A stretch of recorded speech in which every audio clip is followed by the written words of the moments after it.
बस पर काफी रश था और बस आकर ही नहीं दे रही थी। इतने में दो आदमियों के दरमियान लड़ाई हो गई। एक बोला, याद रखो ऐसा थप्पड़ मारूंगा कि सीधे न्यू कराची पहुंच जाओगे। करीबी खड़े एक मुसाफिर ने जवाब दिया, भाई मुझे पहले हल्का सा थप्पड़ मार दो, मैंने तो नाज़ोबाद तक ही जाना है।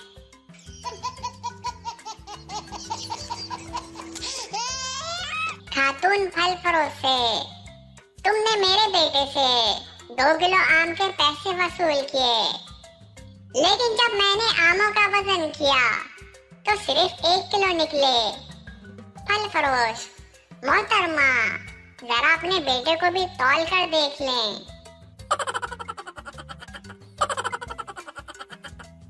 जमीला दादा जान से, आप अभी तक लड्डू ढूंढ रहे हैं, मैं नया ला देती हूँ। दादा जान, लड्डू इसलिए ढूंढ रहा हूँ कि इसमें मेरे दांत भी फंसे हुए हैं।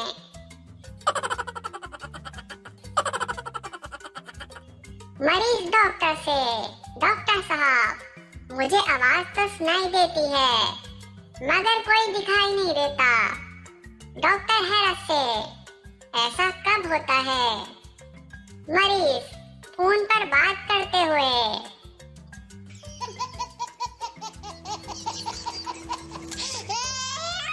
अप्रैल फुल मनाने के लिए एक दोस्त ने दूसरे दोस्त को 1 अप्रैल को घर पर खाने पर बुलाया। जब दोस्त घर पहुंचा तो घर पर ताला लगा हुआ था, लिखा था बेवकूफ बना दिया, हा हा हा। दोस्त ने लिखा, अच्छा हुआ कि मैं आया ही नहीं, हा हा हा।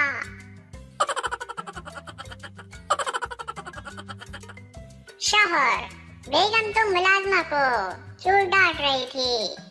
बेगम, दरअसल जिस दिन मैं इससे कालीन साफ करवाती हूँ इसी तरह डांटती हूँ और फिर वो अपना गुस्सा कालीन को जोर जोर से डंडे से पीट कर उतारती है।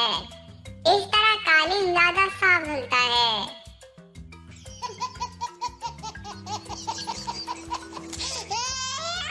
पहले बाहों में लेना, फिर सीने से लगाना, फिर मीठी मीठी बातें करना, फिर खूब किस करना, फिर बिस्तर पर लेटाना। कितना मुश्किल है बच्चों को सुलाना।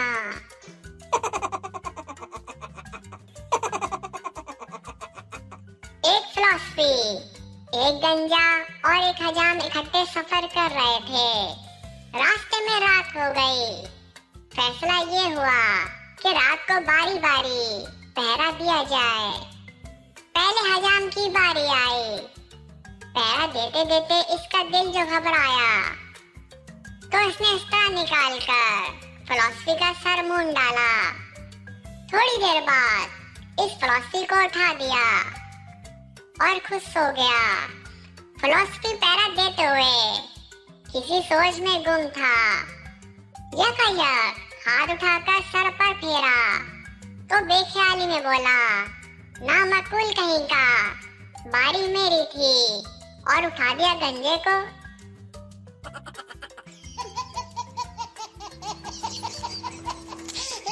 पुलिस एहलकार ने चोर को रंगे हाथों पकड़ लिया मगर इसके पास हथकड़ी नहीं थी। चोर बोला, आप जहाँ रुके मैं हथकड़ी लाता हूँ। पुलिस एहलकार ने कहा, अच्छा ताकि तुम भाग जाओ? नहीं, तुम यहीं रुको, मैं हथकड़ी लाता हूँ। बेटा माँ से, मुझे लगता है कि मेरी बेख्वाबी बढ़ती ही जा रही है। माँ, तुम्हें यह एहसास कैसे हुआ? बेटा, कल क्लास में 3 मर्तबा मेरी आँख खुली।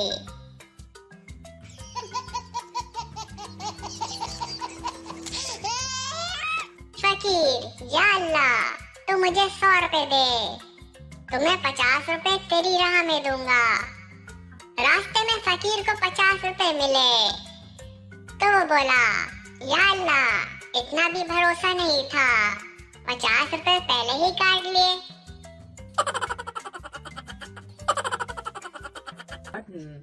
Click the bell button and enjoy the latest uploads from our channel.